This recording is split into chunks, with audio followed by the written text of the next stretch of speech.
네, 안녕하십니까. 산업안전지도사, 산업보건지도사 공부를 하시는 분들에게 오리엔테이션을 하겠습니다. 아마 이 강의를 듣고 계시는 분들은 어떻게 공부를 하고 어떤 방향을 잡을지도 굉장히 좀 애매할 수는 있어요. 쉽지 않은 공부는 맞습니다.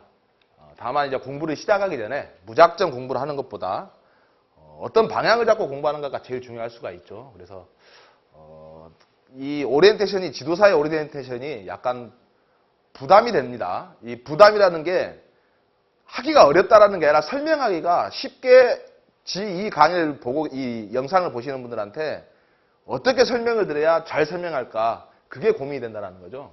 그래서 이렇게 좀 준비를 했습니다. 산업안전보건지도사 또는 산업안전지도사, 산업보건지도사에서 지도사 좀 오리엔테이션 하는데, 이 강의는 인터넷 강의로 물샘닷컴에서 지금 서비스가 시작이 되고 있고요. 네이버 카페에는 도슨파파의 산업안전이라고 그렇게 검색 키워드를 치게 되면은 카페명에 이렇게 나와 있습니다. 또는 카페.네이버.com/하고 세이프티 가이드를 치시게 되시면 그게 카페 주소고요. 그냥 이 도슨파파만 쳐도 웬만한 네이버 카페에 다 나옵니다. 전화번호는 원래 잘 공개를 안 하는데, 참고로 이 전화번호는 항시 전화하신다고 해서 제가 받을 수가 있는 전화번호는 아닙니다. 주로 이제 강의 업무용으로 많이 쓰는데 계속 이것을 소지하고 다닐 수가 없습니다. 그래서 주로 사무실에 놔두고, 필요하신 분 같은 경우는 이 번호로 카톡 등록을 하셔가지고 카톡으로 어떤 문자를 남겨주셔도 되고, 메시지를 또 문자로 남겨주시게 된다면은 제가 수시로 확인을 하니까 전화 받는 경우도 많이 있습니다. 그런데 항시 소지를 하지 않다 보니까 혹시나 전화를 못 받더라도 오해하지 마시고 이렇게 연락을 남겨주시면 괜찮습니다. 24시간 상관없습니다. 그래서 이 전화번호로 그렇게 해주시면 되고요. 자, 본격적으로 이제 산업안전지도사 또는 산업보건지도사를 어떻게 공부를 해야 될 것인가 좀 설명을 좀 한번 드리겠습니다. 여기 오리엔테이션 취지하고 목적은 다음과 같습니다. 즉, 우리가 산업안전지도사를 공부하는 데 있어가지고 기업 진단 지도라는 과목 3과목을 1차 3과목을 굉장히 어렵게 생각을 하십니다. 근데 결론은 어렵습니다. 왜 어렵냐면은 공부의 방향을 우리가 생각할 때 이것은 경영학이다라고 생각하기 때문에 어려운 방향이 많습니다. 물론 경영학에서도 HRD죠. HR, Human Resource Development. 그래서 인적자원 개발이라는 그 과목들이 같이 포함되어 있는데, 그 부분이 경영학에 들어있다 보니까 이것은 경영학이구나 생각을 하고, 또는 경영이론에서 생산이라든지 재고, 품질, 어떤 영업적인 부분들이 같이 있다 보니까 경영학으로만 초점을 맞춰놨던 게 현재까지의 공부 방법이었습니다. 그런데 막상 시험을 보게 되면은 경영학 쪽에 해당되는 문제도 나오지만 우리가 생각지도 못하고 처음 보는 생소한 용어들이 많이 나오는 경우를 볼 수가 있어요. 그럴 때는 대부분 사람들이 그렇죠. 이번 시험 너무 어렵게 나왔는데. 그리고 경영학에 초점이 맞춰져서 그쪽에 많이 나오게 되면 이번 시험은 쉽게 나왔는데, 그렇게 생각을 하는데, 단지 여러분들이 공부하는 범위에서 경영학만 공부를 했기 때문에 그쪽에 문제가 많이 나오면 쉽게 느껴진다고 생각을 합니다. 하지만 아무리 쉽다고 하더라도 보통 15문제 또는 17, 18문제까지 나오는데, 그 중에서 경영학에 관련된 문제는 대여섯 문제밖에는 실제 되지가 않습니다. 그래서 여러분들이 생각하는 공부의 방향이 기업 진단 지도가 과연 그 방향에 맞춰 있는가. 그렇다면은 이 내용을 우리가 보게 되면은 과거의 기출문제를 보게 되면 이 내용은 경영학에서 보면 되겠네라고 생각을 해서 경영학 서적을 보시고 경영학과 관련된 내용들을 공부하시고 탐독을 하시는데, 그래봐야 여러분들의 눈에 익숙한 문제는 대여섯 문제밖에 안 나옵니다. 그러다 보니까 시중에 이러한 기업 진단지도에 관련된 교재가 부족하고 대체 어떤 걸 공부를 해야 되냐라고 많이 하소연하는 분들이 많죠. 그것은 공부의 방향하고 정확한 그 방향을 못 잡기 때문에 그럴 수가 있습니다. 그것들을 이러한 차별성에 대해서도 아예 논란을 종식을 시키기 위한 그런 강의가 있고, 또 이러한 오리엔테이션 같은 경우는 향후 취득하실 준비를 하시는 분들에게, 즉 예비지도사님들에게 이러한 정보 제공에 대한 내용들 같이 포함하고 공부 방법하고 전략을 수립하기 위한 그런 내용들입니다. 그래서 산업안전지도사와 산업보건지도사에서 제가 하지 않는 강의는 딱 하나 있습니다. 어떤 게냐면은 보건, 즉 위생에 관련된 내용입니다. 기출문제도 그렇고 이론에 대한 것도 그렇습니다. 왜냐하면 저도 보건, 위생 쪽은 잘 모릅니다. 그렇다면은 더 잘 아시는 분한테 맡기는 게 당연한 거죠. 아직까지 이 강의를 지금 촬영하는 이 시점으로 기준한다면은 산업보건지도사 강의는 없습니다. 현재까지. 그래서 물샘닷컴에서는 산업보건지도사 강의까지 같이 겸하는 그 내용을 지금 서비스를 시작을 하고 있고요. 여러분들 같은 경우는 그 지도사가 안전보건지도사 하나뿐만 아니라 보건지도사까지 같이 생각을 하시거나 또는 그쪽 방향으로 공부를 하신다면은 많은 도움이 될 수 있는 그런 강의를 준비를 하고 있습니다. 자, 오리엔테이션은 이러한 순서대로 진행하는데 많은 분들이 궁금해하신 것들을 좀 토대로 했었어요. 대체 지도사의 직무와 비전이 무엇이냐? 내가 듣기로는 지도사를 하게 되면은 그냥 소위 속된 말로 대행기관밖에 하지 않느냐. 현재는 대행기관을 하고 있죠. 그러나 숨어있는 업무도 의외로 많습니다. 그리고 본인의 학위에 따라서 뭐 경제적인 윤퇴감이 더 많은 분도 있고 적은 분도 있다라고 하는데 그 방향을 좀 알고 가시는 게 낫지 무조건 오픈하게 되면은 떼돈을 번다? 그건 착각일 수 있습니다. 전략을 잘 짜야 되겠죠. 그 부분도 설명을 하고 2차와 1차 시험에 대해서 좀 준비하는 것들을 설명을 했습니다. 2차를 왜 먼저 썼을까요? 그 이유는 2차 공부도 어차피 패스를 해야만이 뭐 다 3차까지 갈 수 있는 거니까 나머지 내용들을 같이 포함해서 오리엔테이션 진행하는데 좀 설명을 드리도록 하겠습니다. 자, 산업안전지도사 또는 산업보건지도사의 그 직무입니다. 이것은 법에 나와 있는 내용이에요. 근데 이 내용을 가만히 들어보게 되면은 이 위에는 안전지도사, 여기 밑에는 보건지도사인데 공정상 안전에 관한 평가지도, 유해위험 방지 대책에 관한 평가지도, 다 평가지도입니다. 그리고 이러한 사항에 대한 보고서의 작성이라고 했는데 일단 이 세 가지만 봐보죠. 1, 2, 3번을. 이것은 꼭 굳이 지도사에게 위임하지 않고도 사업장 자체적으로도 할 수가 있고 다른 사람들에게도 얼마든지 할 수 있어요. 그래서 굳이 고비용을 주면서까지 지도사님들에게 이것을 맡길 회사는 아마 거의 없을 겁니다. 그분들이 아주 아무것도 모른다라면 어쩔 수가 없는데 이건 다 할 수 있는 내용들이고 누구나도 가능은 해요. 유연성 평가 같은 경우도 직접 해버리죠. 그리고 교육 받아서 할 수도 있고 모르면 안전공단에 물어볼 수도 있고 해서 위험성 평가를 직접 작성도 해보고 배워서 전파 교육을 통해서 직원들끼리 공유해서 그렇게 하기도 하고 누구나 다 할 수 있습니다. 산업안전에 관한 사항의 자문에 대한 응답 및 조언. 지도사님에게 자문을 할 수 있지만은 가장 더 쉬운 방법은 신문고에다가도 물어볼 수가 있는 거고 법제처에다가도 물어볼 수 있는 거고 고용노동부 사무소에다가도 물어볼 수 있는 거죠. 또는 안전보건공단에다가 의뢰를 해서 물어볼 수 있는 거고 주위에 물어볼 수 있는 정부의 어떤 기관들이 굉장히 많습니다. 그럼에도 불구하고 굳이 비용을 대면서까지 지도사님들에게 묻지는 않죠. 그래서 2, 1, 2, 3이나 5, 6도 물론 비용이 들어가면서 그렇게 경제적인 지출이 이루어지면서 기업에서 할 수는 있지만 그것을 굳이 지도사에게만 꼭 해야 된다는 그런 건 아니다라는 거죠. 보건지도사도 마찬가지입니다. 그런데 제가 여기서 4번과 여기 6번의 공통적인 내용이 안전보건 개선계획서의 작성인데 현재 산업안전보건법에는 또는 시행령 시행규칙에는 안전보건 개선계획서의 작성은 아무리 찾아보더라도 지도사의 업무로만 되어 있습니다. 그렇다면 이게 있죠. 다른 사람은 즉 관리감독자는 또는 안전관리 전문기관이라는 또는 안전진단기관에서는 이러한 안전보건 개선계획서의 작성을 하지 말아라는 조항은 없지 않느냐라고 반문하실 수가 있어요. 물론 그런 내용은 없죠. 그래서 제가 그 근거를 다른 내용으로 설명을 드립니다. 우리가 산업안전보건법 시행령 시행규칙을 가만히 들여다보면은 안전보건교육을 할 수 있는 사람이 누구냐라고는 나와 있어요. 근데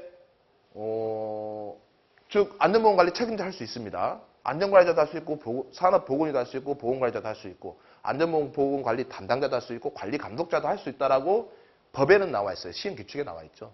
나와 있는데 근로자는 할 수 없다라고는 할 수 있다라고 안 나와 있지만 근로자가 해서는 안 된다라는 내용도 안 나와 있어요. 그렇다면 근로자가 해도 되느냐? 그건 아니죠. 할 수 있는 사람이 아예 명확히 나와 있기 때문에 그 사람만 하고 그게 나와 있지 않는 사람은 할 수가 없다라는 이야기입니다. 마찬가지로 이 내용은 산업안전보건지도사의 직무로 지금 이렇게 법에 나와 있는데 안전보건 개선계획서의 작성이라고. 근데 지금 이것은 아무나 하고 있어요. 안전보건관리 전문기관이라든지 대행기관이죠. 그리고 사업장 자체적으로도 하기도 하고 또 이것도 할 때 어느 정도 비용을 들여서 하고 있는데 그 비용이 지도사한테 맡긴 게 아니라 다른 기관에 맡겨서 하고 있는데 이것은 법에서 정해져 있는 안전지도사하고 보건지도사의 고유 업무입니다. 그렇다면 지금까지 이런 세태가 왜 개선계획서 작성이 아무나 할 수밖에 없었던가를 우리도 한번 생각을 해봐야 됩니다. 1990년대 산업안전지도사 보건지도사의 제도가 시작이 되었고 그동안에 2012년까지 시험이 없어서 실질적으로 지도사 시험은 딱 그전까지 1990년대 한 번 있었었죠. 한 번 있었었고 이후 이제 2012년부터 지금까지 계속 이렇게 매년 1회차씩 그렇게 진행을 하고 있는데, 지도사에게 이 업무를 맡기고 싶어도 지도사가 없습니다. 시험에 합격했다고 해서 다 지도사를 오픈했던 건 아니죠. 그리고 현재에도 지도사를 합격을 했지만은 실제 지도사 면허를 내시는 분들이 합격자의 수에 비해서 굉장히 적습니다. 왜냐하면은 아니 그냥 대행만 하니까 내가 이거 해봐야 경제적인 면이 맞지 않겠다라고 생각하실 수도 있고, 또는 다음에 노후 대책으로 그렇게 해야 되겠다라고 생각해서 하실 수도 있습니다. 물론 대행만 하시고 안전관리 전문기관으로서 또는 사업장의 어떤 안전과 보건 쪽에 컨설팅을 함으로 인해서도 한다 하더라도 어느 정도 이쪽의 비전을 아시는 분들 같은 경우는 웬만한 셀러리맨 급여 생활자보다는 훨씬 더 높은 경제적인 유태감이 있다는 것도 알고 있습니다. 그 방법은 이제 개인적으로 문의를 하시면은 제가 설명드리겠지만, 물론 1, 2년은 고생을 해야죠. 왜? 자기의 영역의 사업장을 가지고 있어야 되는 것이니까. 그렇지만은 이 개선계획서 작성은 지금은 아닐지언정 또는 내년, 내후년 모르죠. 이 강연을 듣고 있는 이 순간에도 언젠가는 이게 바뀔 수가 있습니다. 지도사가 해야만 된다라고. 그러면 바뀌는 방법은 어떻게 바뀌느냐? 우리가 소송을 제기해야 될까요? 그렇지가 않습니다. 왜냐하면 이미 법에 나와 있는 거고 지금까지 안 지켜져 있기 때문에 이것은 지침 하달이나 이의 제기만 한다더라도 얼마든지 가능한 수준이죠. 다만 어려운 부분은 지도사가 그렇게 많지가 아직 않다 보니까 이렇게 바로 시행을 하고자 해도 할 수 있는 인력이 없습니다. 그래서 제가 이야기 드리고 싶은 게 빨리 따자라는 이야기죠, 다들. 이게 과연 정말로 비전이 있을까라고 생각하는데, 안전관리 쪽에 보게 되면은 안전보건 진단기관이 있습니다. 진단기관을 설립을 하려면은 기술사 포함해서 몇 개의 어떤 필요한 자격증이 있어서 인력 구성이 되고 어떤 그 설립할 수 있는 요건이 주어진다면은 안전보건 안전진단기관으로 그렇게 설립을 할 수가 있죠. 진단기관만으로도 사업의 영역이 될 수가 있는 거고, 교육기관만으로도 될 수가 있는데, 진단은 말 그대로 안전보건 쪽에 어떤 문제점이 있는가 발굴해서 그것을 알려주는 거죠. 진단보고서를 통해서. 거기에 대한 문제점을 해결은 어떻게 하는 개선계획서가 바로 이 내용입니다. 거기에 대해서 어떤 식으로 해야 된다는, 그것을 지도사 만들었는데 그 비용은 뭐 서로 경쟁적에서 서로 틀릴 수가 있는데 이게 만만치 않는 비용입니다. 그게 지도사 고유 업무로 가야 되는 게 맞음에도 불구하고 아직까지는 인원이라든지 사회 구조적으로 지금까지 우리가 미비했던 그 부분들이 시행이 안 돼서 현재 이루어지지는 않고 있습니다. 그런데 이것은 이렇게 바뀔 수밖에 없습니다. 누가 보더라도 법의 내용에 틀린 내용은 없으니까. 그래서 여러분들이 이런 지도사의 어떤 직무를 포함해서 이런 비전이 그냥 안전관리 전문기관으로만 아니면 건설 쪽에 재해방기술지도기관으로만 그렇게 생각을 하신다면 이것은 큰 오산일 수가 있습니다. 물론 이거 포함해서 유해위험 방지계획서 포함해서 나머지 뭐 근골계 쪽이라든지 보건 쪽도 마찬가지지만 할 수 있는 컨설팅 업무는 굉장히 많습니다. 너무 편협하게 한쪽만 바라보시고 다른 주위의 분들이 그렇게 지도사를 하게 되면은 사업 영역이 그렇게 넓지가 않다라고 그렇게 생각할 수가 있는데 절대 그렇지가 않으니까 조금 더 비전을 보고 하신다라면은 굉장히 무궁무진한 안전 쪽에서 그런 것들을 찾을 수가 있을 겁니다. 혹시 궁금하신다라면은 아까 알려드렸던 그 전화번호로 저희가 문의 주시면은 제가 전화해서 오리엔테이션을 하지 못했던 비하인드 스토리를 겸해서 아주 친절하게 답변을 드릴 수 있도록 하겠습니다. 이 비전들 같은 경우는 아까 지금 설명했던 내용들이었죠. 이 내용은 고용노동부에서 나와 있는 그 근로감독관, 근로감독의 어떤 그 규정에 나와 있는 내용이에요. 그래서 이러한 전문기관으로도 할 수 있지만은 참고로 이것은 제조업 쪽이고 재해방 전문 지도기관, 이쪽은 건설에 해당되는 대형기관으로 볼 수가 있는 거죠. 그래서 이제 이것은 지도사, 건설 분야이신 분들이 할 수 있는 거고, 그래서 이 내용은 정기나 그 고용노동부에서 기획감독을 감독 그 명령을 많이 하죠. 쉽게 말해서 점검. 그래서 정기 기획감독 또는 관계 전문가로 같이 편입해서 할 수 있다. 즉 보통 우리가 사업장에 고용노동부에서 어떤 특별점검이라든지 아니면 합동점검이라든지 어떤 기획점검을 나오게 된다면은 주로 공단 직원과 고용노동부 직원이 올 수 있는데 지도사도 같이 편입해서 올 수 있다는 내용입니다. 이런 경우 같은 경우는 당연히 정부에서 지도사한테 일당을 지급을 하겠죠. 저도 받아본 적이 없어서 얼마인지는 모릅니다.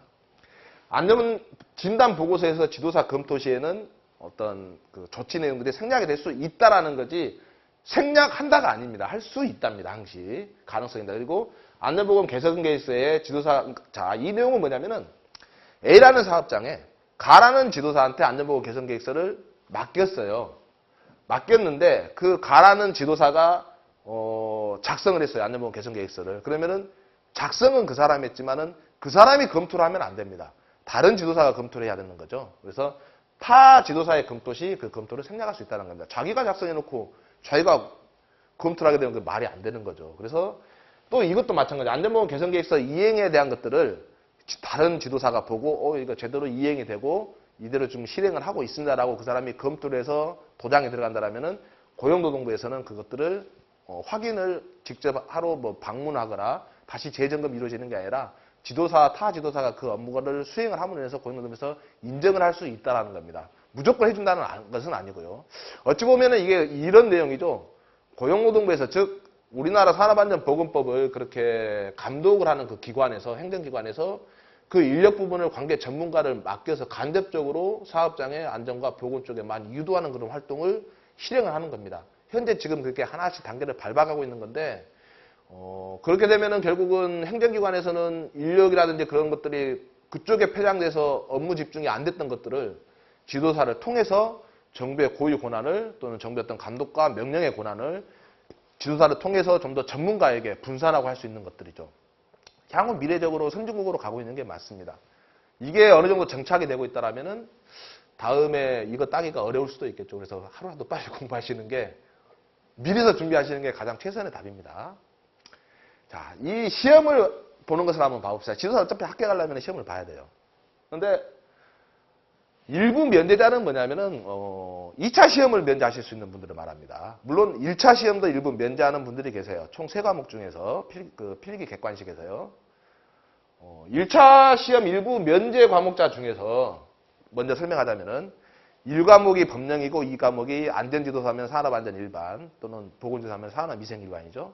3과목은 기업진단지도입니다. 물론 안전과 일반이 약간 몇 문제가 같이 섞였지만은 3과목 기업진단지도만 생각을 하자라면은 내가 1과목, 2과목은 공부하기가 분량이 많고 귀찮으니까 이것은 안 해야 되겠다. 그래서 나는 3과목 하나만 봐서 60점을 넘겠다라고 생각을 하신다라면은 어떤 문제점이 발생하냐면은 기업진단지도와 안전을 보시는 분 같은 경우는 이것은 보건지도사죠.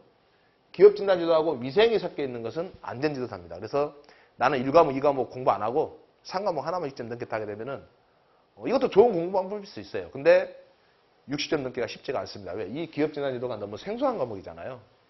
그렇다면 이게 60점이 못 넘게 되고 50점 또는 55점 아니면 45점, 40점만 되더라도 40점 밑으로는 꽈락이니까 안 되고 된다 하더라도 1과목인 법령과 2과목인 여러분의 전공인 보건 쪽 같으면 산업위생일반, 안전 쪽 같은 경우는 산업안전일반에서 점수를 많이 올려주는 그런 작전을 취하죠. 그래서 그렇게 공부를 해서 1, 2, 3과목을 거의 공통으로 같이 보고 있습니다. 근데 이게 문제가 뭐냐면은 3과목만 응시를 한다고 그랬을 때 3과목만 집중해서 공부를 하잖아요. 2차 시험을 면제를 안 그러니까 받으신 분이니까 1차 시험 일부 면제를 되신 분은 2차 시험이 당연히 면제되니까 하는 거예요. 2차 시험을 안 보고 바로 3차 시험을 건너가잖아요. 필기 공부할 때 이 내용이 3차 시험에는 하나도 안 나옵니다. 진짜 한 문제도 안 나와요. 그러니까 이것은 그냥 필기용이 필기 통과용 밖에는 안 됩니다. 그래서 오히려 공부를 하신다면은 1차부터 시간을 준비하신다면은 1과목, 2과목을 먼저 즉 법령하고 전공인 안전일반 또는 위생일반을 공부를 해야 2차 면제가 되더라도 3차에서 그거에 대한 답변이 이루어질 수가 있는데 오히려 3차에 전혀 시험에 나오지 않는 3과목만 약간의 분량만 공부해서 1차만 패스하겠다게 되면 다시 어차피 3차 시험을 간다 하더라도 그 법령과 같이 공부를 할 수밖에 없는 구조입니다. 그래서 1, 2, 3차를 같이 보시라는 것을 권하고 싶고 같이 공부를 해보시라는 것을 권하고 싶습니다. 어차피 다시 해야 하니까요. 이것은 2차 면제자의 일부에 해당되는 그것을 설명을 드렸었고 당연히 1차 시험 중 1과목, 2과목 즉 법령과 안전은 안전일반 그리고 위생은 보건은 위생일반이죠. 이것은 2차 문제에서 나온 같은 경우는 2차 시험을 보신 분들 같은 경우는 이 내용을 당연히 묻죠. 그래서 1, 2, 3차를 다 보시든 또는 3차만 2차 면제되고 1차도 일부 면제되신다 하더라도 면제를 다 받고 나는 해당되는 과목만 공부하겠다가 아니라 1, 2, 3 과목을 다 공부하시는 게 오히려 2차나 3차에서도 굉장히 높은 그런 기억을 다시 재생할 수 있는 그런 공부가 될 수가 있을 것입니다. 자, 이것은 시험이죠. 자, 1차는 객관식입니다. 그냥 우리 면제가 아닌 걸로 그렇게 생각을 하자고요. 이 객관식 같은 경우는 총 1차는 3개 과목을 봅니다. 1과목은 법, 2과목은 안전지도사는 산업안전일반, 그리고 보건지도 같은 경우는 산업위생일반이죠. 그리고 나머지 기업진단지도고요. 이게 통과가 된다면 논술형으로 들어갑니다. 논술형은 총 9문제가 나오죠. 9문제가 나온 상태에서 이것은 논술은 뒤에 설명을 드릴 것이고요. 3차는 면접인데 블라인드 면접입니다. 앞에 커튼이 가려져 있죠. 그래서 이 면접을 통해서 최종 합격까지 이어지게 되는 거겠죠. 그래서 이것 같은 경우는 우리가 생각할 때 면접이 여러분들이 생각하는 그냥 그 기업 면접이라든지 채용의 면접 그런 걸로 좀 오해를 할 수가 있는데 1차 내용과 2차 내용을 거의 물어보는 구술 답변에 가깝습니다. 오히려 공부를 안 하게 되면 답변하기 어려운 그런 면접의 내용이에요. 근데 문제는 2차 논술식입니다. 즉 1차, 2차, 3차를 다 보시는 분 같은 경우는 이 2차 논술식이 제일 힘들 수도 있을 거예요. 왜냐하면은 기술사 공부하고 수준이 비슷하기 때문에 그렇습니다. 다만 기술사 같은 경우는 기술적인 부분에 접근해야 되는 내용들이 굉장히 많이 나옵니다. 산업안전지도사나 산업보건지도사는 그러한 문제를 포함해서 또 집중되어 있는 집중성이 있어요. 그게 뭐냐면은 법에 대한 내용들도 의외로 많이 담고 있습니다. 그래서 기본기가 탄탄하고 법에 대해서 정확히 알고 계신다라면은 오히려 산업안전지도사나 산업보건지도사가 2차가 더 쉬울 수는 있어요. 또 장단점은 있는데 기술사 문제 같은 경우는 좀 문제량이 많아요. 기술사 1교시 같은 경우는 13문제 중에 10문제를 쓰고 3문제는 버려도 되는데 또는 2, 3, 4교시 같은 경우는 논술 문제가 총 6문제가 나오고 본인이 원하는 거 4문제만 선택해서 쓰거든요. 근데 지도사는 선택해야 될 문제가 그렇게 거의 없습니다. 그것들은 또 뒤에 설명을 드리기로 하고요.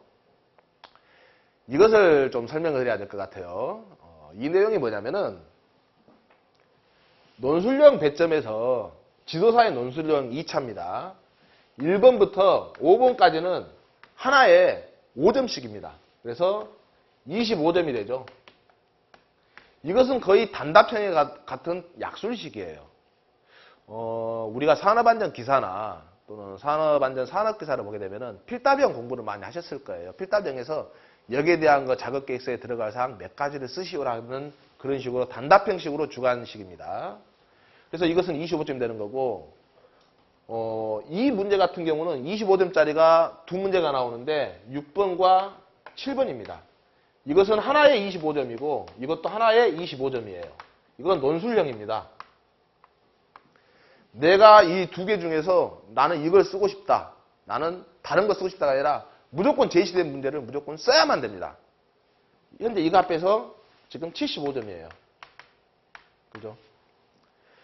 이 문제는 선택으로 주어집니다. 즉 8번과 9번이 있다라면은 이 두 개 중에 하나만 여러분이 선택을 해서 쓸 수 있습니다. 물론 논술이에요. 하나 문제는 버리는 거죠. 그래서 이게 25점. 그래서 총 합해서 이게 100점 만점에 60점이 넘어가야 2차가 통과하는 걸로 되어 있습니다.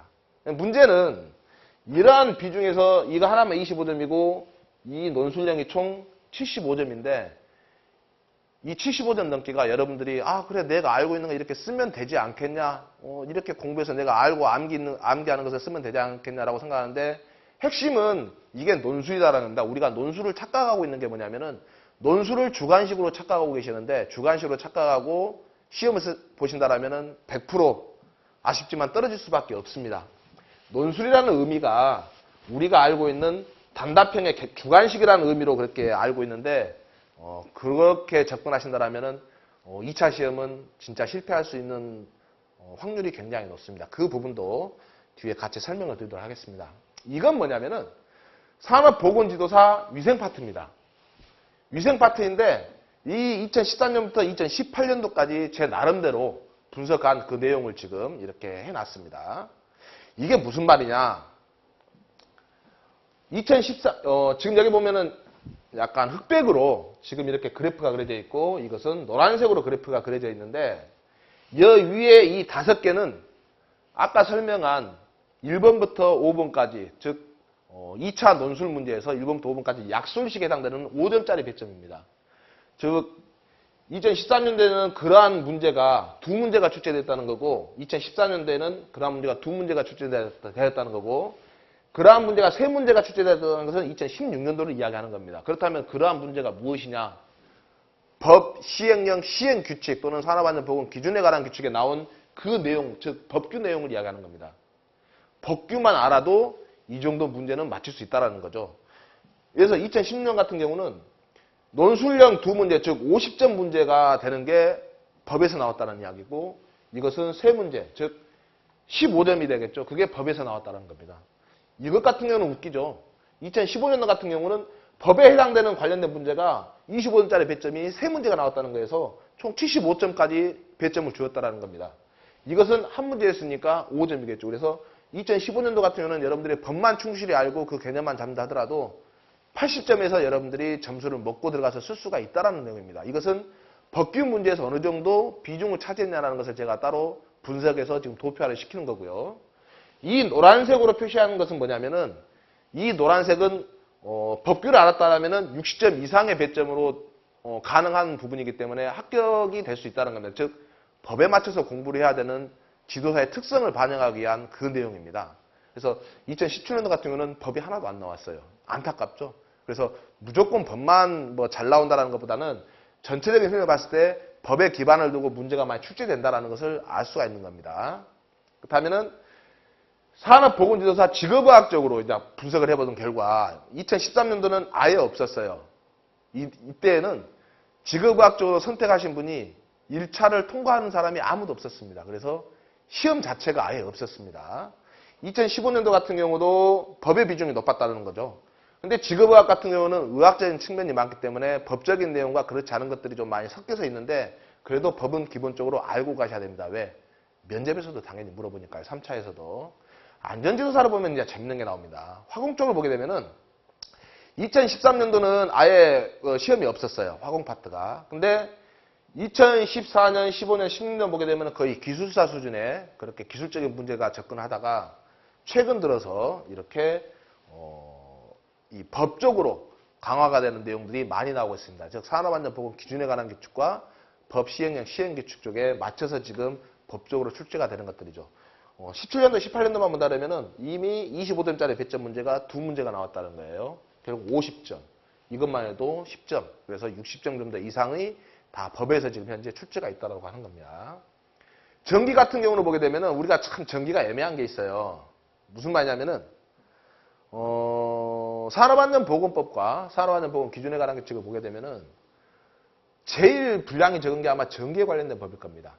왜냐하면 전기 같은 경우는 IEC 규정이라든지 아니면 우리 전기 설비의 어떤 그 지침들이 많이 있죠. 그래서 그쪽에 관련된 것들이 많이 따라서 문제가 출제되고 있습니다. 산업안전보건법은 간단히 이 내용이에요. 감전되지 말자. 전격사고가 나지 말자. 그렇게 하지 않기 위해서는 어떻게 해야 되느냐. 이래야 하는 것은 접지를 해야 된다. 충전부 방호 조치를 해야 된다. 감신을 두고 또는 신호를 정확히 하고 아니면 정전작업과 활선작업에서는 이렇게 해야 된다. 또는 이러한 작업을 할 때 장비를 사용할 때는 어떻게 해야 된다라는 구체적인 것까지는 아니지만 큰 틀로 굉장히 포괄적이지만 너무 양의 분량이 적습니다. 총기섭에 대한 어떤 작업을 할 때는 또는 어떤 보수 작업을 할 때는 어느 정도 이격거리 돼야 된다. 또는 어떤 성간거리 어떤 전압에 따라서 어느 정도 이격거리 돼야 된다라는 그 내용의 분량이 너무 짧기 때문에 거기에 대해서 전기 쪽에 법령을 출제하기는 분량이 너무 적습니다. 그 정도면은 중학생들도 아마 다 외울 정도의 분량이에요. 그래서 전기 파트 같은 경우는 오히려 산업안전보건법보다는 전기 쪽에 관련된 따로 지침에 대해서 해당되는 문제들이 많이 출제가 되다 보니까 법의 내용의 비중이 낮을 수밖에 없습니다. 특징이 그래요. 자, 건설 파트를 보게 되면은 건설 파트가 보면은 지금 2014년도부터 이렇게 2017년도까지 25점짜리 문제가 배점이 높습니다. 아마 지도사 쪽에서 보게 되면은 법에서도 보면은 건설 파트에 우리가 법 분량이 꽤 많습니다. 왜 많냐면은 사고가 많이 나니까 그렇죠. 그래서 건설 쪽에 해당되는 그 법 분량이 많다 보니까 이 건설 안전 쪽에 관련된 내용들에 대해서 법의 어떤 그 치중 부분이 굉장히 높고요. 그래서 여러분들이 1차를 하시든 2차를 하시든 또는 뭐 3차를 하시든 간에 법은 충분히 기본적으로 알고는 있어야 된다는 게 현재 분석하는 그런 내용입니다. 기계를 공부하시는 분들은 너무 좀 재밌을 거예요. 어떤 내용이냐면은 2013년도에는 출제가 됐을 때 법령 내용이 거의 안 나왔습니다. 거의 기술사의 문제에 가까운 그런 기술적인 부분이 많이 접근됐었어요. 근데 2014년부터 양상이 다릅니다. 법에 관련된 문제가 3문제나 출제됩니다. 25점짜리 배점이. 꽤 많죠. 벌써 이것만 해도 75점인데 2015년 같은 경우는 기본 2문제가 나왔습니다. 그리고 5점짜리 배점도 2문제가 나온 거죠. 2016년 같은 경우는 5점짜리 배점짜리가 오히려 4문제나 법에 해당되는 게 나왔습니다. 이 법은 법 시행령 시행 규칙일 수 있지만은 산업안전보건 기준에 관한 규칙이 2차에서 많이 집중되고 있는 게 현실입니다. 총 25점짜리 3개를 쓰는 것 중에 거의 2개가 이렇게 나와 있는 거고요. 2017년도 그렇고 2018년도도 그렇습니다. 이것만 보신다 하더라도 기계 같은 경우는 법의 내용이 많이 나오는데 좀 전에 이야기했지만 건설 쪽도 법이 많지만은 기계 쪽에 관련된 것도 법이 굉장히 많습니다. 근데 왜 기계가 법에서 많이 나올 수밖에 없냐면은 전기와 상반돼요. 기계에 대한 사고도 많고 기계의 종류도 많고 우리가 법에서 다루고 있는 UAM 기계 기구류에서 다 기계입니다. 또한 건설에서 사용하는 기계도 건설 파트지만 해당되는 그 기계가 기계 파트 쪽으로 해당이 같이 중복이 되거든요. 그래서 기계 분량이 법에서는 제일 많을 겁니다. 아마 산업안전보건법에서는. 그러다 보니까 기계는 법에서 출제되는 그 성향이 굉장히 뚜렷하죠. 그래서 2차를 준비하시는 분들이라면 지금 이 설명을 들으실 때 일단 법은 기본으로 가져가야 되는구나라는 것을 좀 인지를 하실 수 있을 거예요. 그리고 2차 문제는 그 법도 법 시행령 시행 규칙이지만은 주로 산업안전보건 기준에 관한 규칙에 또는 지침에 대한 것들을 같이 섭렵하고 계신다라면은 오히려 2차 문제가 정확성이 높죠. 정확히 어떤 문제 위주로 출제될 거다 될 수 있다라는 그 근거가 뚜렷해집니다. 그렇다면 포괄적인 기술사 시험보다 오히려 지도사가 문제는 더 적고 하지만은 타겟은 정확히 잡을 수 있다는 거죠. 법 위주로 공부를 하신다는 것을 감안했을 때 1차 필기는 다 알고 계시니까 간단히 설명드리자면은 1과목 같은 경우는 25점 문제 중에 각 점수당 4점이니까 100점이죠. 2과목도 마찬가지고요. 3과목은 기업진단 지도가 뭐 한 15문제, 14문제가 나오고요. 그 외 나머지 보건 쪽은 안전이 나오고 안전 쪽은 위생이 나옵니다. 그게 7문제에서 한 10문제 정도가 나오는데 이 문제도 뭐 그렇게 크게 폭넓은 문제는 아닙니다. 이것은 뭐 1과목은 1차는 당연히 알다시피 꽈락 40점 각 과목당 그리고 그 이상으로 했을 때 평균 60점 넣으면 되는 거고 충분히 이 1, 2과목만 공부를 하신다 해도 여기서는 꽈락만 넣으면 되는데 꽈락 넘치가 만만치가 않죠. 그런데 고득점이 될 수 있도록 그렇게 기업진단지도에서 강의를 계획을 하고 있고 또 그렇게 진행을 할 계획이 있습니다. 과거에 지금까지 뭐 경영학으로만 맞춰서 공부했다라는 그런 생각을 벗어나서 좀 더 지도사의 접근성에 맞는 지도사의 방향에 맞는 그런 쪽의 강의를 준비를 하고 있습니다. 2018년 문제를 하나 사례를 볼게요. 왜 이것을 보여드리냐면은 우리가 산업안전 기사나 산업이상관리 기사를 보게 되면 답이 아닌 것들이 딱 보입니다. 그런데 지도사 문제는 매력적인 오답이 너무나 많아요. 아무리 읽어봐도 다 답이에요. 눈으로 봤을 때 전혀 황당한 답이 아니라 다 그럴듯한 내용들입니다. 그래서 법을 정확히 암기라기보다는 그 방향을 이해하고 숙지를 하고 있어야 되는데 이 문제 같은 경우는 2번입니다. 원래 계단은 1m 이상으로 폭을 해야 되는 게 맞는데 예외가 있어요. 반이라는. 그 예외가 뭐냐면은 급유용. 급유는 뭐냐면 우리가 주유소에 주유한다는 게 아닙니다. 기계나 그런 것들을 정비를 할 때 윤활 작업을 해야 되다든지 정비를 할 수가 있겠죠. 그 윤활유를 주입하는 그런 급유인 거고 정비하기 위한 그런 급유용이지 주유소에서 총잡이가 아닙니다. 그래서 그런 급유나 보수 또는 비상용을 했을 때에는 또는 나선형은 이렇게 회전으로 되는 거죠. 이런 것 같은 경우는 이게 나선형이 1m가 되면 굉장히 큰 공간을 차지합니다. 그래서 이런 경우에는 1m 이상이 아니라 그 밑으로도 할 수 있다는 예외 조항이 있습니다.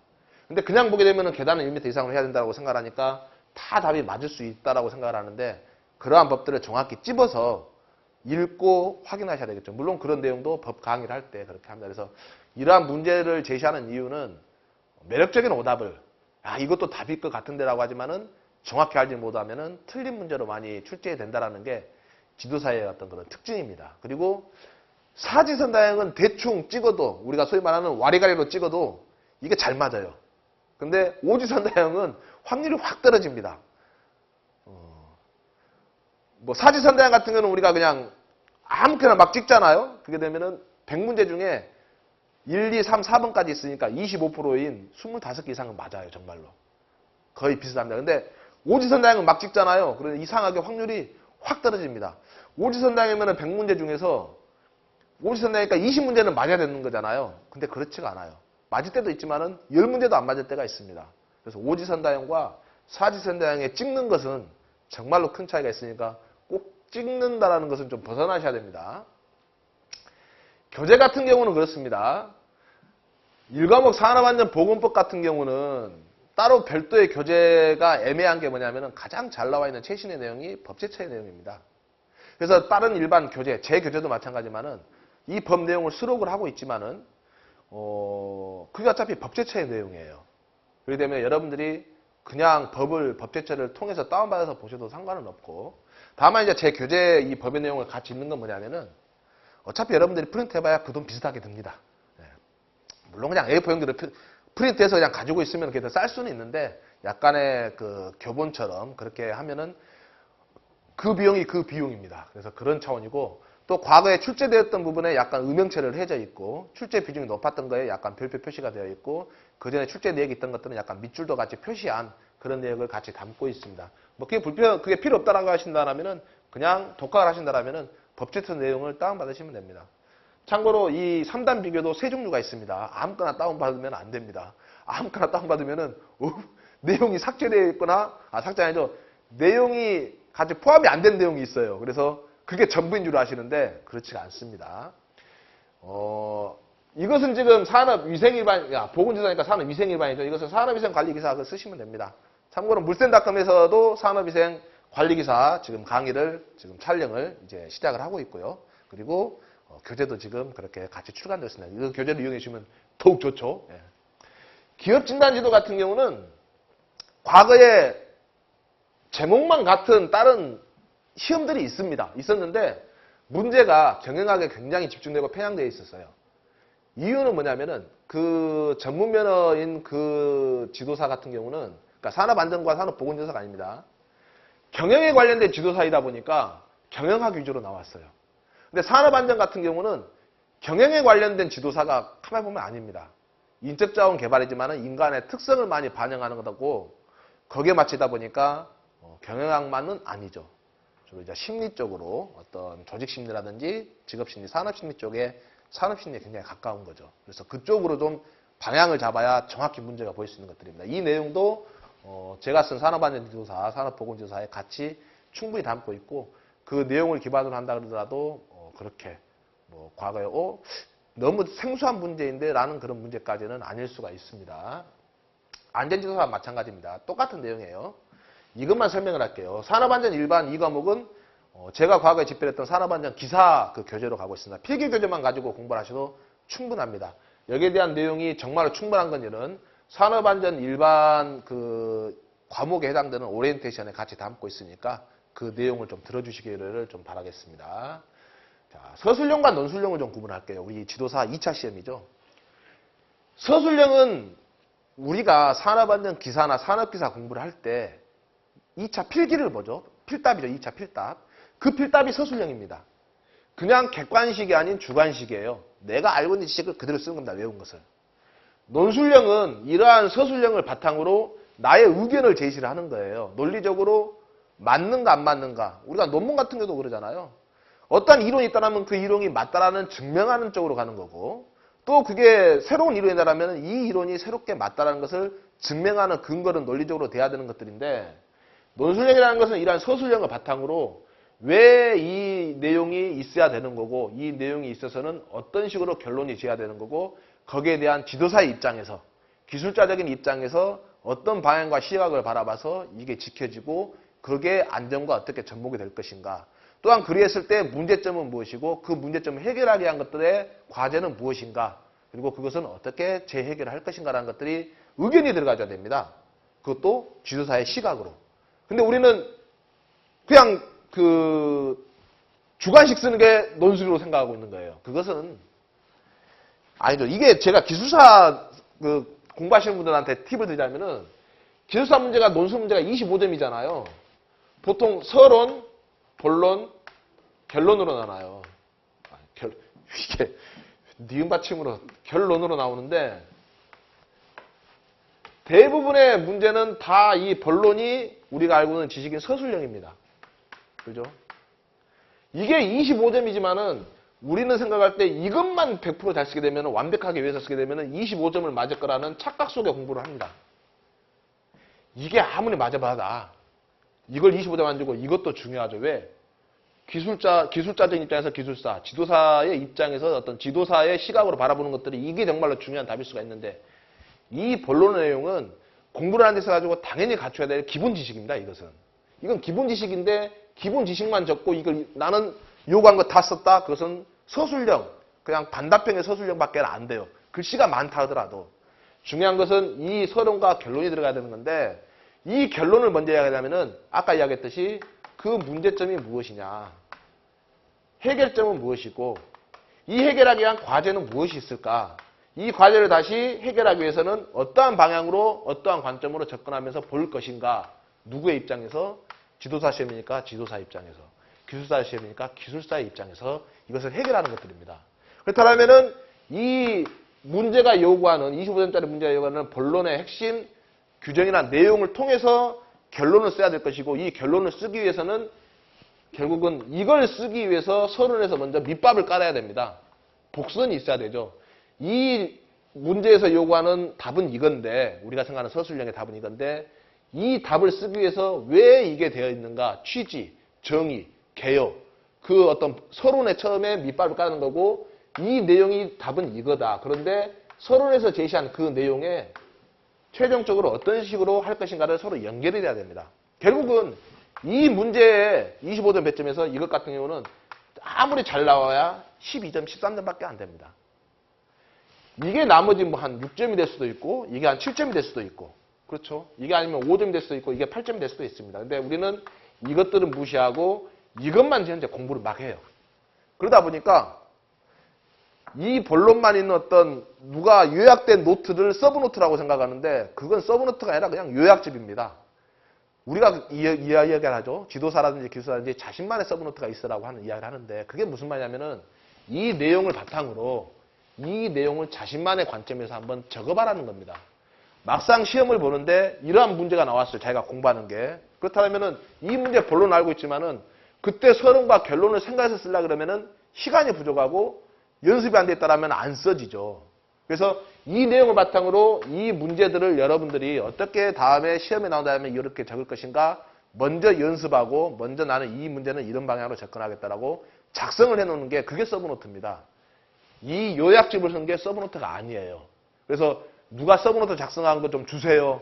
그것만 보면 학교 간다? 아니죠. 왜? 이 내용이 없는데 이 내용을 여러분들이 만들으셔야 된다는 겁니다. 근데 이 내용을 만들기가 어렵죠. 정말로. 왜? 공부를 안 해봤으니까. 공부를 해도 어려울 수 있는데. 그래서 이 부분들은 다른 선배 기술사님이나 다른 선배 지도사님들한테 이야기를 듣고 배우시는 게 제일 빠릅니다.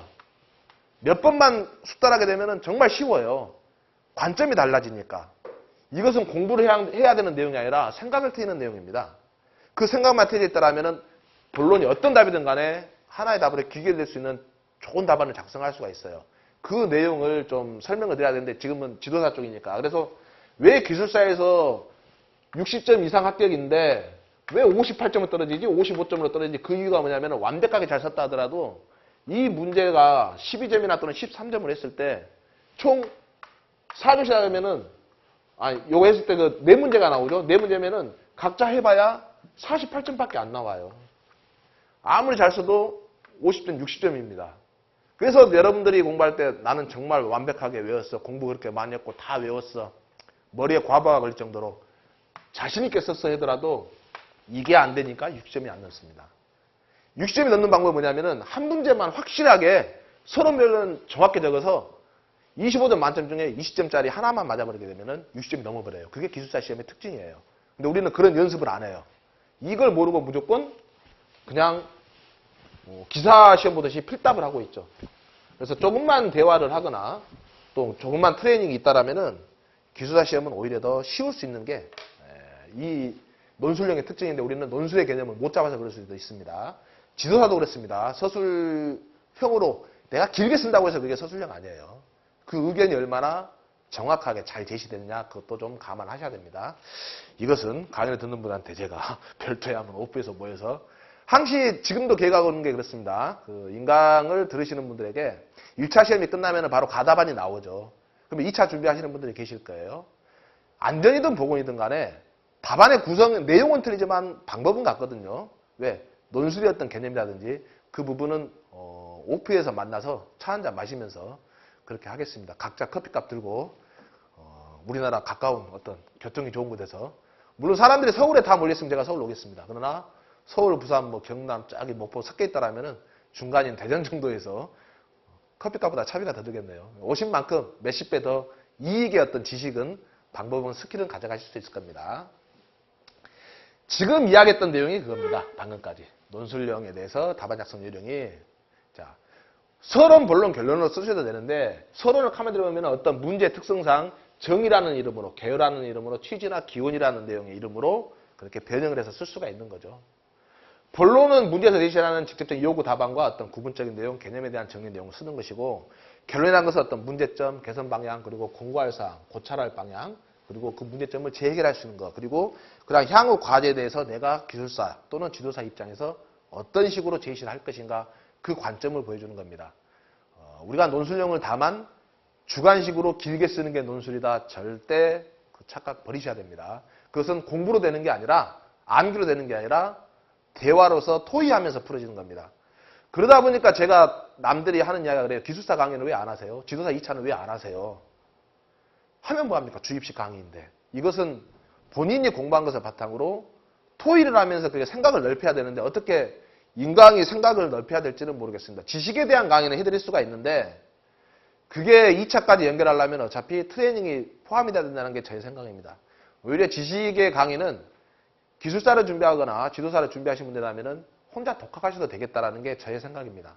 모르는 것은 배워서 책 보고 다른 걸로 암기를 하거나 이해를 하면 되는데 지식의 확장은 인강으로는 어렵다는 게 저의 결론이고 그게 너무 분량이 많다 보니까 그것들 하나하나 다 설명한다면 강의를 듣기 시작해서 다 완강을 못했음에도 불구하고 시험을 보는 사태가 발생할 수가 있습니다.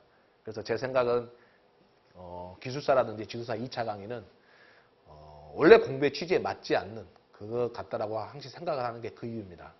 그래서 2차 강의 해주세요라는 분들한테 죄송합니다라고 말할 수밖에 없는 게 그 내용이니까요.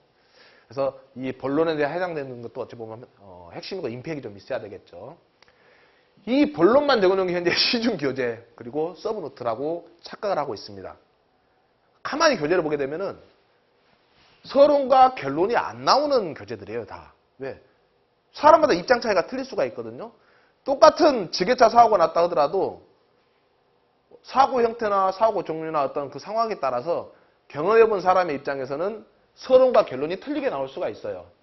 그리고 경험을 하지 못했던 사람 같은 경우는 서론과 결론을 이론적으로밖에 쓸 수는 없고 유추해서 쓸 수밖에 없습니다. 즉, 다 상황이 틀릴 수 있다는 겁니다. 근데 그 교재 같은 경우도 그걸 다 담고 있을 수가 없죠. 그래서 왜 위험하고 그 위험을 어떻게 해서 저감해야 되고 그 사업장이라든지 상황에 맞춰서 기술자적인 입장에서 어떻게 접근할 것인가가 이 결론과 서론의 어떤 밑밥 가는 건데 그게 우리는 무시되고 이것만 법에 나와 있는 내용만 정리되어 있고 이게 시험에 잘 출제된다더라 라고 해서 그 요약된 걸 완벽한 서브노트라고 생각하고 나만의 서브노트는 그것을 내가 보기 편하게 글로 적는 거 따로 옮겨 적는 거라고 생각하는데 그건 서브노트가 아닙니다. 제대로 된 서브노트는 이게 미서돼야 된다는 거 그 내용입니다. 그래서 이게 정말로 들어가야 서브노트예요. 그리고 이게 들어가기 위해서는 서론이 있어야 이게 들어갈 수가 있죠. 이걸 통해서 충분한 설명이 되었으리라고 생각합니다. 우리가 1차를 공부할 때 이것은 1과목 공부하는데 법의 내용이죠. 법은 1차, 2차, 3차 다 잘 나옵니다. 근데 어떤 공부를 하냐면은 수험자 입장에서 우리 공부를 해요. 과거에 사람들이 합격을 이렇게 했으니까 이렇게 외워야지 라고 생각하는데 그 잘못된 공부한 겁니다. 왜? 2차, 3차도 나오거든요. 그래서 법을 만드는 사람 입장에서 정부의 입장에서 이 법의 취지가 무엇인가 개념으로 접근하게 되면은 굉장히 쉽습니다. 근데 이걸로 하지 않고 나와 있는 텍스트 그걸 외우는 거에 너무 급급해요. 그건 올바른 공부라고 저는 생각하지 않습니다. 물론 기사나 산업기사는 통할 수가 있는데 지도사는 그 입장에서 한다라면은 3차에서 진짜 2차에서 논술 결론을 쓸 때 어려울 수가 있어요. 서론과. 그래서 법을 만드는 입장으로 제가 설명해놨는데 법을 주관하는 입장으로 생각한다라면은 오히려 좋은 답이 될 수 있고요. 기사 또는 산업기사 공부하면 좀 지향을 하시고 기술사 또는 지도사 입장에서 기술적인 관점에서 지도하는 관점에서 기업을 그 입장으로 좀 서술해야 됩니다. 그리고 기출문제 위주 공부를 하는 분들이 있어요. 근데 기사나 산업기사는 과거 기출문제가 똑같이 출제된 경향이 있는데 지도사는 기출문제가 똑같이 안 나옵니다. 문제은행식이 아니에요. 다만 유형은 같아요. 그래서 이해하고 또 그것을 받아들이는 데 있어가지고 정확히 숙지를 하고 포괄적으로 개념을 잡고 있어야 쉽게 풀 수 있는 문제가 많습니다. 그래서 어떤 법규에서 의미하는 전체적인 시야를 좀 확보하고 우리가 법규 용어를 그냥 무조건 외우지 말고 예를 들어서 유해염 방지 계획서가 무엇이냐 그냥 외우기만 하죠. 유해염 방지 계획서에서 들어가야 될 서류들 언제까지 제출해야 된다는 거 어디에다가 몇 부를 그 정도만 알고 있습니다. 그런데 논술 시험 같은 경우는 유해염 방지 계획서가 정확히 무엇인지 알아야 서론, 본론, 결론이 들어가요. 면접에서도 유해염 방지 계획서 설명할 때 그게 무엇인지 알아야 서론, 본론, 결론으로 설명을 할 수가 있는 겁니다. 기사나 산업기사 입장에서 외워서만 그렇게 한다면 그것은 공부 하나만 합니다. 공부가 아니에요. 우리는 기사, 산업기사의 위주의 공부가 아니라 지도사 입장으로 공부를 하는 방향이니까 그 내용에 맞춰서 좀 공부할 수 있는 어떤 고차원적이라면 그렇지만은 약간 고급 전략이 필요한 거죠. 법을 보게 되면 그렇습니다. 간단한 예로 법도 제정하고 개정한 이유가 있는데 왜 안전보건 조정자가 생겼고 안전보건관리 담당자가 생겼고 안전설계는 디자인 포 세이프티가 생겼고 산업재해조사 표구를 왜 제출을 하는 거고 한 달 내로 30일 내로 그렇게 설명이 나오는데 한 달 내로인가요? 네. 갑자기 저도 한 달 30일 헷갈리기 시작합니다. 한 달 내로 기억을 하고 있습니다. 근데 왜 이게 생겼는가 그 이유를 알아야 다른 내용도 같이 부연해서 소위 말하는 양념치기 설명이 가능합니다. 이것 같은 경우는 산업재해에 대해서 은폐라든지 무죄의 운동까지도 같이 확산해서 설명을 할 수가 있어요. 그 취지를 안다라면은. 근데 이 개념은 모르고 이것은 어떤 사람이 해야 된다? 언제까지 30명, 이것은 뭐 어떤 사업에서 해야 된다? 왜 그 사람이 안전보건 조정하는 역할이 무엇이다? 그 정도만 외운다라면은 폭넓은 공부가 아니죠. 나머지도 마찬가지고 이런 것도 법의 강의를 할 때 왜 그런지 하나씩 용어가 담고 있는 내용, 왜 생겼는가, 그리고 이것을 생각한다면 답이 쉽게 보일 수 있도록 그렇게 설명을 겸하고 있습니다. 안전 쪽이나 보건 쪽에 법의 법규 용어가 미화된 사태가 많은데 법 설명할 때도 이게 많이 나와요. 안전 인증이 뭐냐. 그런데 우리가 공부할 때 그러죠. 안전 인증 대상 기계기구 그리고 안전 인증 대상 방호장치, 안전 인증 대상 보호구만 외워서 그 종류만 구분하는 것을 하고 있습니다. 근데 그래야 되면 암기는 할 수 있죠. 외울 수 있는데 그게 오래 갈 수도 있어요. 근데 안전인증이 뭐냐라고 물어봤을 때 논술로 나온다라면 쓸 수가 없어요. 예를 들어서 안전인증 대상 기계기구에 대한 것들 뭐 총 여러 가지가 있는데 거기서 10개만 써라. 그래 9개만 써라라고 했다라면은 서론에서 안전인증이 무엇인가를 써줘야 되잖아요. 그리고 안전인증에 대한 해당되는 종류가 무엇인지 본론에서 써줘야 될 것이고 결론에서는 왜 안전인증이 무엇이고 이것을 안전인증을 받아야 되고 여기에 대한 과거의 문제점이 무엇이어서 이런 식으로 우리는 계속 지속관리해야 된다는 게 결론에 들어가줘야 되는데 우리는 본론만 외우고 있다는 거죠. 그것은 1차 공부는 통할 수는 있어요. 물론. 근데 2차나 3차에서는 망한다라면 1차 합격한다고 해서 뭐 지도사 뭐 50%의 업무를 할 수 있는 뭐 자격증을 주는 건 아니잖아요. 면허증을. 그래서 정확한 공부가 필요한다는 겁니다. 그래서 이러한 개념들을 통해서 이것들이 어떤 용어고 어떤 의미를 담고 있고 법에서 나와 있는 내용의 세부적인 것은 어떤 것은 기본으로 알아야 되지만은 어떻게 좀 포괄적으로 좀 우리가 알아야 되는가를 좀 같이 강의를 하면서 설명을 하고 있습니다. 그래서 그냥 지도사 강의가 단순하게 외우고 암기만 해서 끝난다라고 좀 착각을 하신다라면은 그게 아니다라는 걸 지금 여기 오리엔테이션에서 설명을 드리고 있는 거예요. 자율안전관리 같은 경우도 이제 법에는 안 나와 있지만은 그래도 같이 설명을 드리는 거죠. 예를 들어서 또 이러한 개념과 구분 정리하는 부분들이 있습니다. 어떤 내용이냐면은 우리 같은 경우는 노사 이 협의회라는 용어도 쓸 수가 있는데 노사 협의체가 맞습니다. 정확히 알고 있어야 돼요. 안전보건 협의체 또는 안전보건 협의회 회의라고도 합니다. 산업안전은 다 회의 쪽이죠. 점검도 합동점검이 있고 순회점검이 있어요. 그것도 달라요. 근데 공부가 제대로 안 되면 헷갈린다고 하는데 암기가 제대로 돼서 안 돼서 그런 게 아니라 그 의미를 몰라서 그렇습니다. 합동점검 같은 경우는 도급사업자하고 수급인사업자하고 근로자대표하고 같이 정기적으로 하죠. 2달에 한 번이냐 또는 분기별로 하냐 그 차이인 건데 그것은 업종에 따라서 틀린 겁니다. 그리고 합동순회점검이 아니라 그냥 순회점검 같은 경우는 사업주가 업종에 따라서 2일에 한 번 이상 하느냐 또는 일주일에 이상 한 번씩 하느냐라는 그렇게 구분이 되는 겁니다. 그래서 좀 구분을 하셔야 돼요. 근데 그 의미를 모른다라면은 외우다가 혼동될 수가 있죠. 그런 차이점들도 좀 같이 담고 있고요. 기업 진단 지도를 좀 설명을 하자면은 이게 참 재밌습니다. 기업 진단 같은 경우는 조직 관리 경영에서 나와요. 자, 인적 자원 관리 경영에서 나오죠. 효용 관리 당연히 나오죠. 생산 재고 품질 관리 다 경영에서 나옵니다. 근데 이게 경영학이다라면 왜 재무제표에 대해서는 시험이 안 나올까요? 그렇잖아요. 그러니까 경영학이 아니다라는 겁니다. 약간 차원을 달리해야 되겠죠. 그래서 이것들을 세부적으로 보게 되면 경영이론이라든지 개인과 집단, 동기부여, 집단역할, 리더십, 조직구조 쭉 나오는데 임금이라든지 인사평가라든지 노사관리까지도 다 나옵니다. 이 내용들이 결국은 가만히 보게 되면은 인적자원관리에 해당되는 것들이에요. 사람에 대한 관리를 하기 위해서는 그 사람들이 모여서 조직이 되니까 그 조직이 모여서 집단과 팀을 이루고 그 조직이 결국은 큰 조직은 기업이 되는 거고 기업이 어떻게 지속가능 경영을 할 것인가 돈을 버는 거잖아요. 이익을 창출하는 거. 그러기 위해서는 어떤 성향으로 어떤 방법으로 가는 것이냐. 그 기업이 또 생산을 어떻게 하고 고객에게 만족을 주기 위해서는 품질과 또는 손실이 안 나게 하기 위해서는 재고라든지 여러 가지 어떤 시스템들을 어떻게 관리할 것이냐가 다 담고 있습니다. 그래서 이 내용 같은 경우는 주로 이쪽 조직관리나 인적자원의 경영관리 쪽에 거의 포함되어 있는 내용이고요. 강의에 앞서서 저 같은 경우는 가르치는 입장이 아니라 수험자 입장에서 같이 좀 생각을 공유하려고 합니다. 제가 교수자의 입장으로 강의를 한다면은 법 같은 경우는 그냥 제가 알고 있는 범위를 설명해버리면 편해요. 나는 이해가 되죠. 그래서 스스로 내가 알고 있는 걸 이야기를 했구나라고 끝나버릴 겁니다. 근데 듣는 분의 입장에서는 저 새끼가 무슨 이야기를 하는 거지? 지만 알고 나는 아무것도 모르는데 결국은 그것을 설명할 수 있는 것은 우리가 아무것도 모르는 그냥 깜깜이에요. 아무것도 모르는 상태에서 실생활에서 알고 있는 내용을 접목해서 설명해 주는 수밖에 없습니다. 법하고 매칭을 해서. 그 소재를 만들기가 어려운 건데 그걸 많이 고민해서 설명을 하려고 하는 거고요. 그냥 지식을 전달하는 차원은 이거 이렇게 읽어보세요. 몇 페이지 몇째 줄에 있고 법이 이러니까 이거 알면 되지 않습니까? 라고 설명을 합니다. 그것은 올바른 입장의 강의는 아니라고 생각을 해요. 여러분들이 책만 보다 하더라도 이게 이래서 이 내용이구나. 이래서 이 내용을 그때 강의할 때 인강에서 설명했던 거구나. 그러니까 제 강의를 들어서 이 내용 시험에 잘 나옵니다. 이거 알고 계세요. 이거 읽어보세요. 제가 읽어보겠습니다 해서 읽어주는 게 아니라 제가 했던 강의를 토대로 여러분들이 교재를 봤을 때 그게 이해가 더 빠르고 쉽게 될 수 있도록 설명을 한다는 거죠. 그렇게 가고 싶다라는 겁니다. 제가 말 그대로 교재만 이리 보고 자 이것은 이거 이렇게 한다라고 했으니까 이건 이겁니다 라고 하는 것보다 이래서 이렇게 하는데 이 상황이 현재 이런 상황입니다. 이 사람이 이렇게 하고 있고 저 사람이 이렇게 하고 있는데 이렇게 하려면 이것은 안 되는 이유가 있는데 그 근거는 이렇게 됩니다.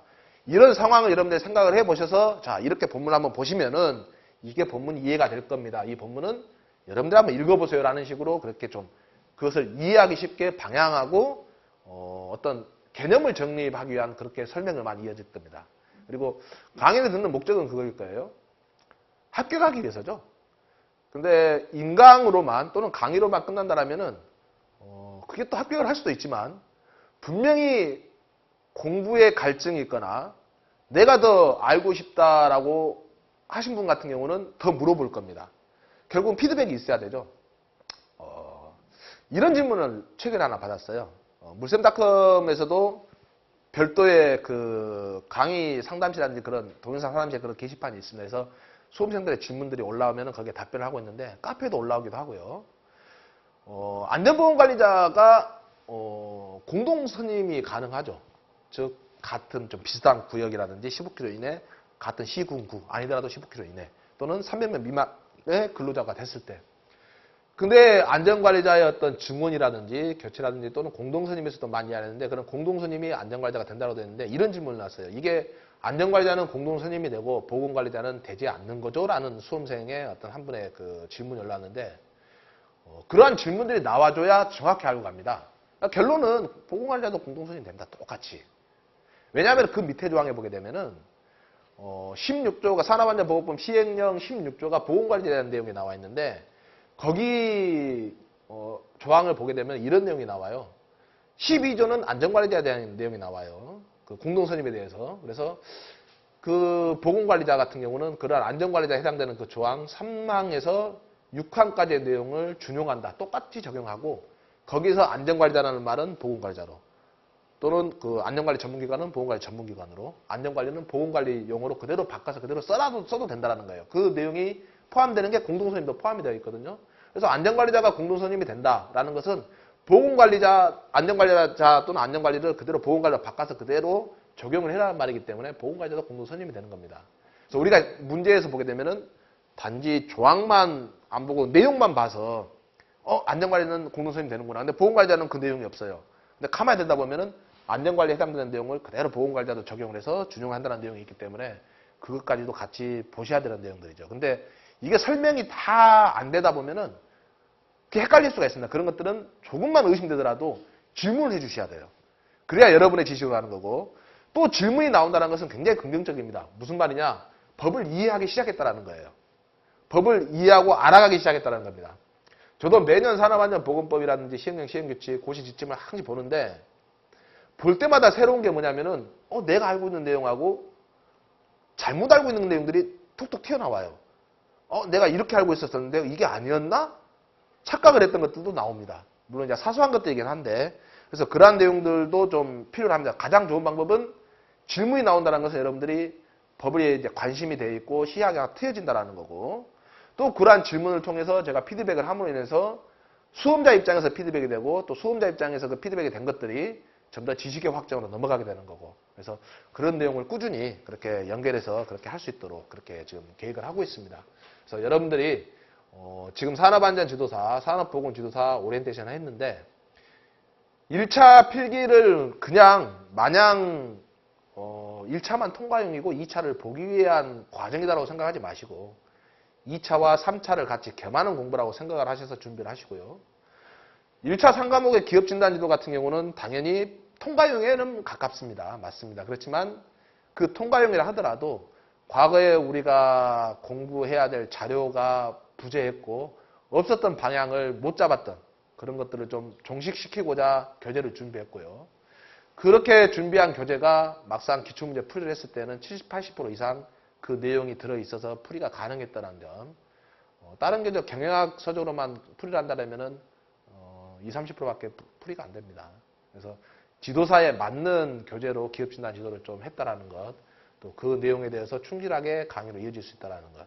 2차 시험 같은 경우는 어떻게 준비하고 어떤 식으로 해야 될 것인가 또 같이 좀 설명을 드렸고요. 나머지 면접 같은 경우는 그때 제 강의를 들으셨던 분들이 2차까지 패스가 된다라면은 이제는 뭐 해야 됩니다. 무조건 모여서 같이 시뮬레이션 하는 겁니다. 서로 면접관이 돼주기도 하고 서로 답변도 들어주고 또 어떻게 채점할 것인가 예상 문제까지도 저도 제 나름대로 각 파트별 예상 문제를 많이 뽑고 있는데 그것들을 같이 공유하면서 실상 한 150문제 되더라고요. 많이 뽑아봤더니. 근데 그 내용이 다 그 내용입니다. 그렇게 해서 좀 서로 같이 공유를 하면서 지식을 넓히고 또 알고는 있는데 우리가 머릿속은 알고는 있는데 문제는 이게 말로 안 튄다는 거죠. 이게. 서로 자기가 면접 보다가 자기 입을 패고 싶을 때가 있을 수도 있어요. 머리에는 있는데 이게 말이 안 나와. 이게 스피킹이 안 되는 거죠. 저장은 되어 있는데 저장 공간에. 그런 것들도 푸는 방법들도 좀 같이 공유를 하면서 고민도 듣고 나는 이게 문제입니다. 나는 이런 것을 해결하고 싶다는 것을 오프에서 만나서 밥도 먹고 차도 한 잔 마시면서 그렇게 준비를 할 수 있는 그런 장을 꾸준히 이어갈 수 있도록 하겠습니다. 예.